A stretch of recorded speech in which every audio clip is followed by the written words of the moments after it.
Alright, so we're in the boat here. It's a 20-foot glass port. It's a 91 model. It's got the 4.3 Vortec or mercruiser, whatever, Chevy motor. But anyways, my oil filter would not come loose. I'm talking, I drove a hole through it. I put two wrenches, different types of wrenches on it, and it started to collapse.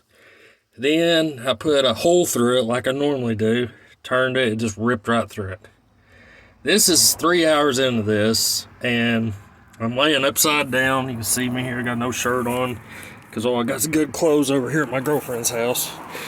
But I got the engine covered up, but it's a pain to get to. So what I've been doing is I take a screwdriver and I put a dent right there, right here like this. Like right, you can see that one right there. That's a dent right there. And I hit it with a hammer. And it's turning it. Now, to back it off, looking face down on it, it'll be clockwise. To get it off, it's counterclockwise. This problem is my fault because I over-tightened it. I put oil on the ring, but I didn't put it on both sides. And I've always just done that on my truck filters and equipment that I've worked on, whatever. But come to find out, you're supposed to put it on both sides. I never knew that, so I learned that on YouTube today. It's a great thing. Learn all kinds of stuff. So, it's like 11 o'clock in the morning now. We was trying to go to the lake or the river first time this season, and I changed all the plugs, which those are not fun either. They're up underneath here, if you can see them right there. There's one. There's two. And the other one's right in there, 3. I didn't have to take this water filter or water hose loose. But anyway, so I done all that with the oil filter, couldn't get it loose, punched a hole through it. All it did was rip it open. And, I tried every wrench possible. I tried this little feller here that I went and got. I tried the rubber kind right there. At that point, it just kept crushing it worse. So then I grabbed a hold of it and just tried to rip it off there. Well, it sliced through my mechanic's gloves, sliced my finger to the bone. There's actually blood filling up my glove right now, like in one of the fingers.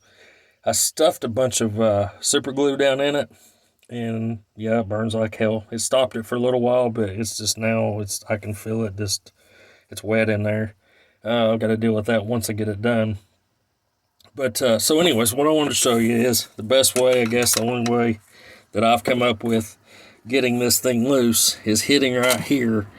Just put a dent in it, and then, if you got a long chisel, that's great. If not, use a screwdriver. Just make sure you stay on the base of the oil filter and don't let it slip off and go through your oil pan or your, I don't know if you can do it through the block or not, but you definitely would go through the oil pan because it's flimsy and it's empty, so it'll make it go through even easier. So that's my video, and I appreciate y'all watching and all the likes and the subscribers and everything. And I try to do a variety of everything I do. My girlfriend bought the dog a new pool. He's right there. That's what he does. He plays his ball and waits for his grandma. He looks down the road for her. But we're here remodeling this house and trying to get the boat ready for today. But, I don't think it's going to happen. And I thought, well, I'll change the oil and plugs and everything and put new battery in, and a new battery. Got one good battery. And so I turned into this mess here. I've been on this now for about 4 hours. Very frustrated. Had to calm down, drink me a beer, calm down, think about it. Realize that we're not going to make it today on Memorial Day to the water. It's just not going to happen. Get that out of your head. We'll go to work, then we'll take next weekend off and we'll go. That's just, sometimes you just got to get that in your head and then move on. So anyways, I did remove this hose, which hooks down there on that thing right there. But to get to this oil filter, but that's the stupidest design right there, putting it down in there like that. But, that's GM for you. If it was a Ford, it wouldn't be doing that. Probably worse, honestly. It's just Marines, boats and stuff.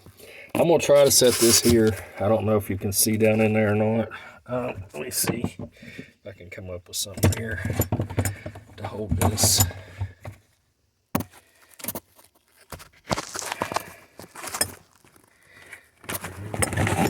need a GoPro in the worst way. I need my truck back, which I should get it back this week. Get it stay up there. There we go. Maybe that'll get it. Yeah, I should get it. Okay. So what we're doing is we're just hitting this oil filter. There it goes. It's finally loosening up. Finally.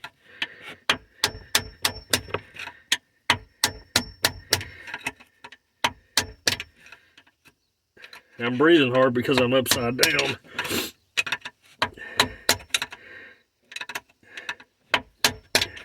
I might be able to turn it now. Yep, I can turn it. Well, she's going to be happy knowing I got it. We might be able to salvage the day. So that's what that filter looks like. If you can see, this oil filter is destroyed. And, well, you can see right here where I chiseled, beating it loose. But it absolutely destroyed it. But the only thing that matters, see those holes? So if it really come down to it, you can make a spanner wrench, maybe for a 4.5-inch grinder or something, stick that on there and turn them loose. If you could get the filter base off of it, you know. So we'll look under here. What's wrong with the light? I'm afraid to take my glove off because I know it's full of blood. Alright, so now it should be torch on. So it should look pretty good under there. Yeah, it looks good. I'll clean it all up. I'll look at this video when I'm done. See, I hate all that oil down there. That's where I drained it. I got it off!